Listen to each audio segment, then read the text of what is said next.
Welcome to the instructions for configuring Microsoft Expression Web for use with OFAD 2.14. This is a one-time configuration necessary to get your copy of Microsoft Expression Web ready for synchronization with our web server.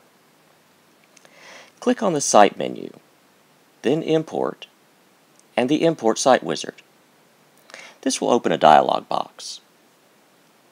Drop down the menu and change FTP to SFTP so we can use a secure connection when we connect with the server. In the Location field, type ftp.sullens.net. In the Directory field, type public_html/OFAD214/homework. Then click Next. You'll be presented with a dialog box that asks you to authenticate and verify who you are and what username you'll be using. Type in the username and password given to you by your instructor and click OK.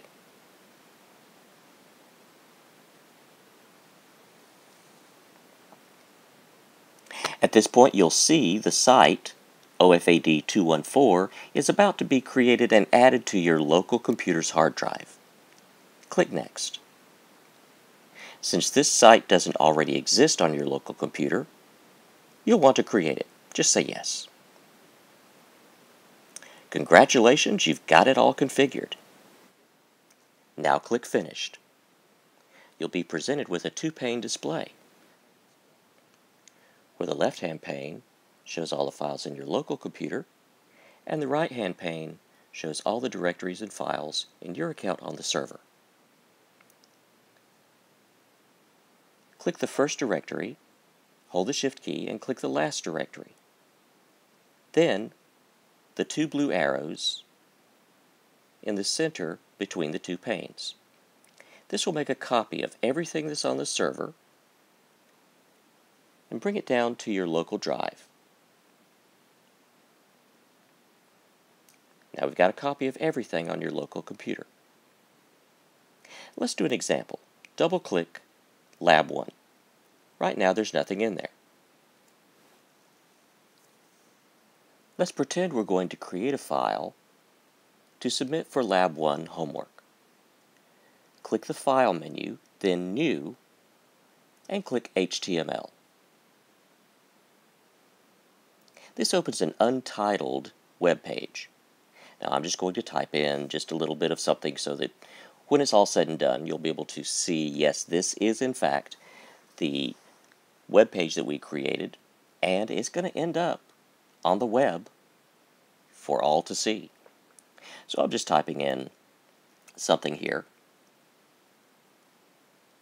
Of course, if you were actually doing the assignment for Lab 1, you would carry out whatever instructions you were given by your teacher.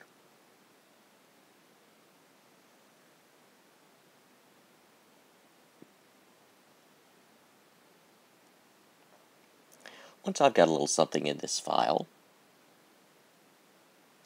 then we'll be able to see that this copy that we created locally will get synchronized with the server, and you'll be able to view this page from the World Wide Web.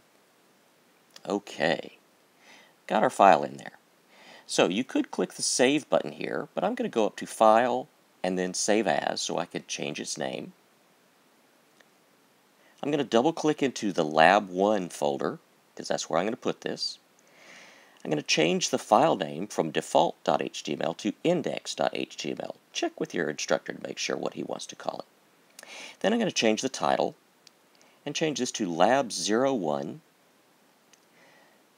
just a test. That way we'll be able to see that show up in the address bar. Click Save.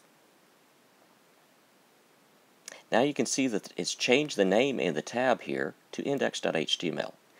Click back on the Site view and then click Synchronize again. It doesn't matter what directory or what files are visible in the window. When you click Synchronize, it's going to take the copy of what you have on the local computer and synchronize it with the server. So when I look on the right-hand pane, I can see that now under the Lab 1 directory, I have a copy of the file I just created on my local drive. Pretty neat, huh? Okay, so once you get that created and you've synchronized with the server, how can you prove that it's actually out on the web? Well, open up a browser, any browser. I'm going to use Firefox. In the address bar, type http://www.sullens.net/ the character, that's just to the left of the 1, and then your username, and press enter. I'm using student1 as an example. What you're going to see on this page that comes up is that there's a directory for several different courses. You're concerned with OFAD 214. So click on that. Again, we've got several directories that are available here, but the one we're worried about is homework. So click on homework. Now we put a file up in Lab 1, so if I click on Lab 1, what do you know? There's the file that we just created locally using Expression Web, but if you notice, it's out on the World Wide Web. Now, I could right-click, view source, and look at all the behind-the-scenes codes that Expression Web created for us here. Just thought I'd show you that. We'll go ahead and close this down. And then if you want to work your way back to all of the other lab directories, you can use the back arrow and go into Lab 2. Well, we don't have anything out there yet, but eventually you will. Each time you upload new homework files to the server, you'll want to browse on the web to www.sullens.net/tilde and your username to verify that everything is there and renders correctly.